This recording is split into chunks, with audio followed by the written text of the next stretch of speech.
Shalom God Lovers. Pagi hari ini, sebelum kita mulai aktivitas kita, mari kita sembah Dia, kita tinggikan Dia.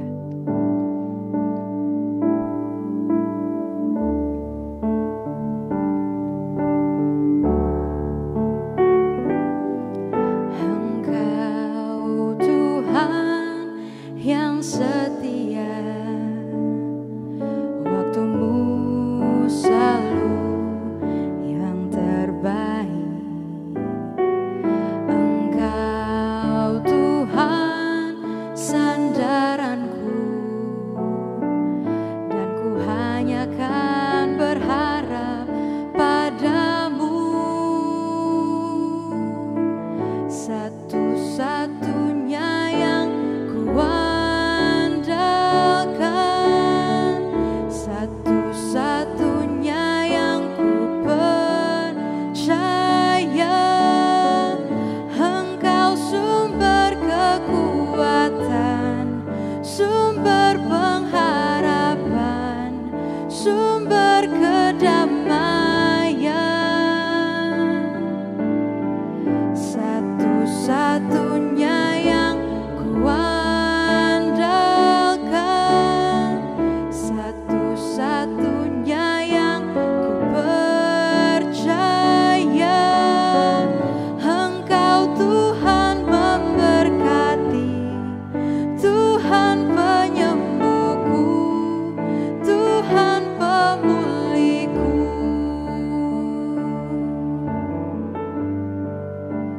Oh, Engkau Tuhan kekuatanku. Oh, pengharapanku, sumber damaiku, kota bentengku. Kami tinggikan Engkau, Tuhan. Kami sembah Engkau.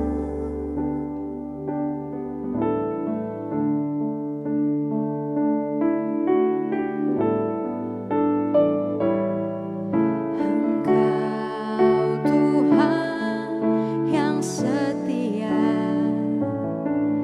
waktumu selalu yang terbaik. Engkau Tuhan sandaranku, dan ku hanya kan berharap padamu. Satu-satunya yang ku andalkan, satu-satunya yang ku percaya.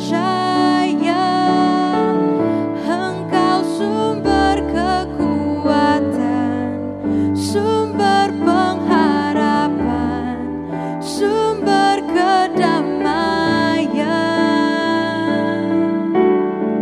Satu-satunya yang ku andalkan, satu-satunya yang ku percaya.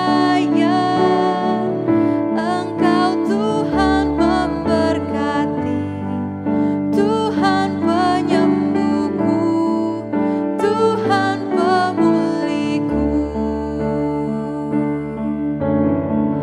Engkau Tuhan memberkati, Tuhan penyembuhku, Tuhan pemulihku.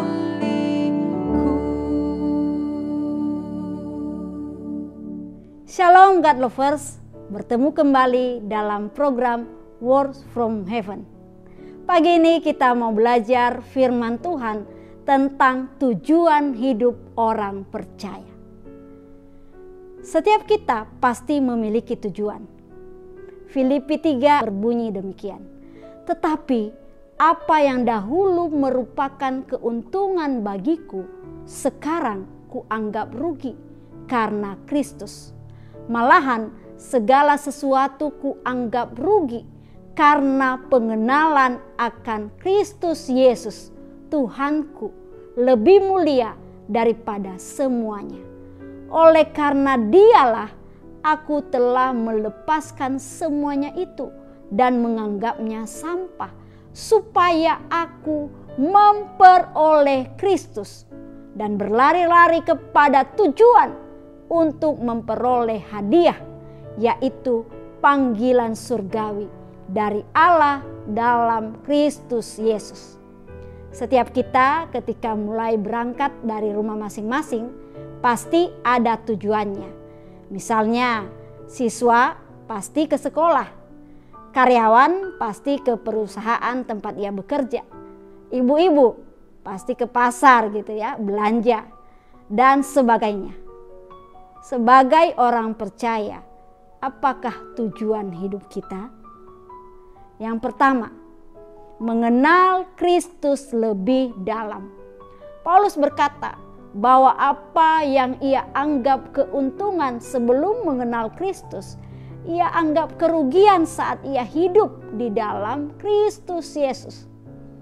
Tetapi kini banyak orang percaya tetap terfokus pada keuntungan-keuntungan semu seperti harta, jabatan, popularitas, dan lain sebagainya, yang seharusnya menjadi sebuah kerugian bagi kita karena mengalihkan perhatian atau fokus kita dari Kristus.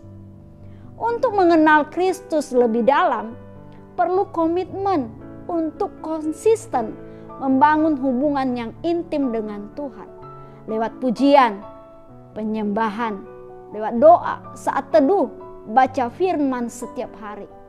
Ini gak mudah Bapak Ibu. Kita harus melatih diri kita. Kita harus melatih tubuh ini untuk tunduk kepada Roh. Bangunlah hubungan yang lebih dalam dengan Tuhan, supaya kita boleh mengerti apa yang menjadi rencana Tuhan, apa yang menjadi tujuan Tuhan dalam hidup kita. Bagaimana kita bisa mengerti? Yaitu ketika kita baca firman Tuhan, ketika kita renungkan firman Tuhan, Tuhan pasti berkata-kata kepada kita. Tuhan pasti berfirman kepada kita. Sediakan waktumu, cari Tuhan, buka hatimu di hadapannya. Yang kedua, menanggalkan beban dan dosa. Ibrani 12 ayat 1. Karena kita mempunyai banyak saksi, bagaikan awan yang mengelilingi kita, marilah kita menanggalkan semua beban dan dosa yang begitu merintangi kita, dan berlomba dengan tekun dalam perlombaan yang diwajibkan bagi kita. Tanggalkan setiap beban dan dosa yang menghambat kita untuk intim, untuk dekat dengan Tuhan. Saya nggak tahu apa yang menjadi beban, apa yang menjadi masalah saudara saat ini. Tapi datanglah di hadapan Tuhan. Atau ada dosa yang saudara sembunyikan, Tuhan tahu. Dia tilik hati saudara, dia tilik hidup saudara. Akui di hadapan Tuhan, bertobat ketika Dia memberi waktu kepada kita, ketika Dia memberi kesempatan kepada kita. Berbaliklah saudara, bertobatlah saudara.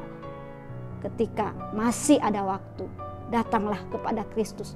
Dia mau menolongmu, Dia mau membebaskanmu, Dia mau memerdekakan hidupmu dari dosa, dari beban yang membelenggu hidupmu saat ini. 3. Memperoleh hadiah surgawi. Anugerah keselamatan yang kita terima merupakan hadiah terbesar yang Bapa berikan bagi kita dengan anaknya yang tunggal, supaya setiap orang yang percaya kepadanya memperoleh hidup yang kekal. Ini hadiah yang luar biasa Bapak Ibu. Keselamatan yang Tuhan berikan adalah keselamatan yang luar biasa. Dia tidak membiarkan kita tetap di dalam dosa. Ia tidak membiarkan kita tetap ada di dalam lembah kekelaman. Tapi Ia mengangkat kita, Ia memulihkan hidup kita. Teruslah bertekun dalam perlombaan iman sampai garis akhir hidup kita, sehingga kita menerima mahkota kehidupan sebagai hadiah yang diperuntukkan bagi orang yang percaya, yang bertahan, yang setia, yang taat sampai akhir kehidupannya. Tetaplah setia, lakukan pekerjaan Kristus sampai kesudahannya, sampai Ia memanggil kita. Kita berdoa. Terima kasih Tuhan. Kami bersyukur di pagi ini Engkau mengajar kami supaya kami tahu tujuan hidup kami di dalam Tuhan. Setiap kami yang mendengar firman Tuhan pagi ini, mari lawat setiap kami. Biarlah Tuhan sendiri yang berbicara kepada kami, supaya kami boleh mengerti arti panggilan kami di dalam Tuhan, supaya kami tidak menyia-nyiakan hidup kami di dunia ini, karena kami tahu Tuhan sudah menyediakan mahkota kehidupan bagi kami, orang yang percaya, orang yang berharap, orang yang menanti-nantikan Tuhan. Segala hormat, segala pujian hanya bagi Tuhan. Dalam nama Tuhan Yesus kami bersyukur. Amin. God lovers, diharapkan membagikan link YouTube ini supaya saudara-saudara kita, kerabat kita, dan teman-teman kita diberkati melalui renungan ini.